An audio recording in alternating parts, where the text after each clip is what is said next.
Perusahaan Korea Selatan, KAI, Korea Aerospace Industries, memanfaatkan momen untuk mengusulkan pembangunan jalur perakitan pesawat KT-1B di Indonesia, sekaligus menawarkan penjualan pesawat tambahan.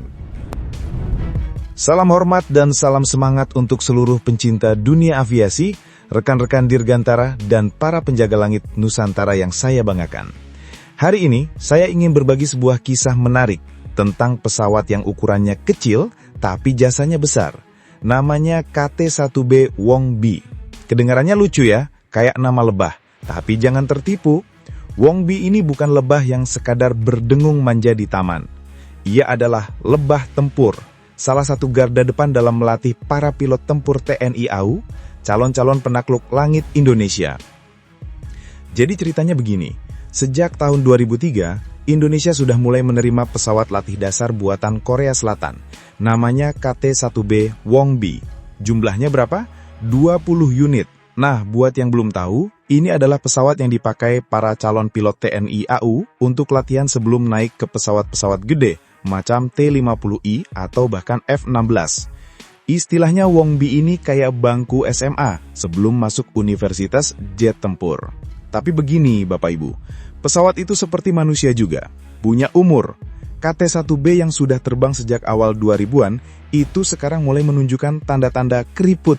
Bukan karena terlalu banyak selfie di udara, tapi karena memang usianya sudah waktunya diservis total. Nah, disinilah cerita makin menarik. Pada Maret 2025 lalu, pemerintah Indonesia resmi menandatangani kontrak dengan perusahaan Korea Selatan, Korea Aerospace Industry atau KAI. Nilainya berapa? Wah, lumayan, sekitar 64 juta dolar Amerika atau 93 miliar won kalau pakai mata uang Korea. Tujuannya apa nih?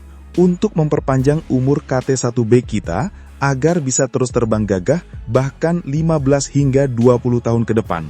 Wah, itu sih kalau manusia bisa kerja sampai umur 100 lebih. Nah, yang bikin tambah keren, proyek ini bukan dikerjain sendirian di Korea. 2 dari 12 pesawat akan diperbaiki langsung di Indonesia, tepatnya di Bandung, oleh PT Dirgantara Indonesia alias PT DIY. Jadi bukan cuma memperbaiki pesawat, tapi juga sekalian transfer ilmu buat para insinyur kita. KAI kirim teknisi ke Bandung, PT DIY ngerjain, KAI ngawasin. Bener-bener kolaborasi bilateral yang make sense. Dan ini bukan sekedar proyek perbaikan loh, ini bisa dibilang strategi ekonomi juga. Kenapa? Karena dalam dunia pesawat militer, harga servis dan perawatan jangka panjang itu bisa 2-5 kali lebih mahal dibanding harga beli awal. Wah, ibarat beli motor murah, tapi servisnya lama-lama bisa beli motor lagi 2 biji. Nah, KAI sudah mikir jauh ke depan. Dengan jadi ahli perpanjang umur pesawat, mereka bisa dapat cuan jangka panjang dari pasar global. Dan Indonesia jadi bagian penting dari peta bisnis mereka di Asia Tenggara. Bahkan sekarang, KAI diam-diam juga ngincer buat jual tambahan KT-1B ke Indonesia. Mereka bilang, sekalian aja bikin jalur perakitan di sini, biar nggak bolak-balik kirim dari Korea. Katanya sih, ini bagian dari strategi buatan Indonesia. Mungkin, biar Wongbi versi baru bisa lebih banyak nempel logo Garuda ketimbang huruf Hangul. Dan jangan salah, kerjasama ini juga mempererat hubungan Indonesia-Korea di bidang pertahanan. Ingat loh, kita bareng-bareng juga sedang kembangkan jet tempur masa depan, KF-21 Borame alias IFX. Jadi bisa dibilang dari Wongbi sampai Borame, kerjasama kita makin panjang dan makin kompleks. Nah, yang bikin tambah keren lagi, dengan proyek ini bukan cuma beli pesawat lalu selesai, tapi Indonesia belajar untuk bisa rawat dan upgrade sendiri. Insinyur-insinyur kita diajarkan bagaimana memperkuat struktur, membongkar badan pesawat, mengecek umur kerangka, bahkan tahu kapan pesawat harus pensiun. Ini skill yang sangat penting kalau suatu saat nanti kita mau mandiri dalam industri dirgantara. Jadi dari sebuah pesawat kecil bernama Wongbi, ternyata kita sedang membangun lompatan besar. Dari pembeli menjadi partner, dari operator menjadi perawat, dan dari penonton menjadi pemain utama di langit biru Indonesia. Dan kalau kita lihat lebih jauh, keberadaan KT-1B Wongbi ini sebenarnya bukan cuma tentang latihan terbang, tapi juga soal pembentukan karakter. Bayangkan, para KD TNI AU yang masih muda belia, baru saja lulus dari akademi, langsung dihadapkan dengan tantangan mengendalikan pesawat sungguhan di langit luas. Disitulah peran Wong-bi jadi sangat vital, sebagai ruang belajar, ruang jatuh bangun, ruang berkeringat dan berdetak kencang.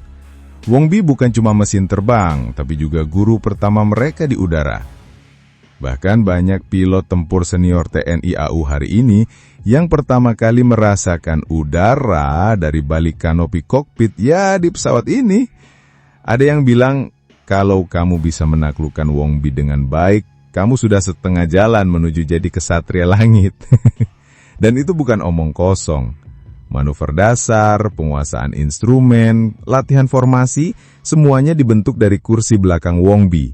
Dan jangan kira pesawat ini cuma bisa terbang di atas lanut doang ya.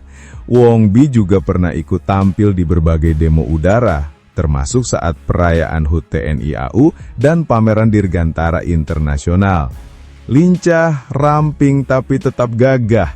Bahkan banyak anak-anak yang kalau lihat dia terbang langsung nanya ke ayahnya, "Mbak, itu pesawat siapa? Boleh saya jadi pilotnya juga?" Dari sanalah inspirasi lahir.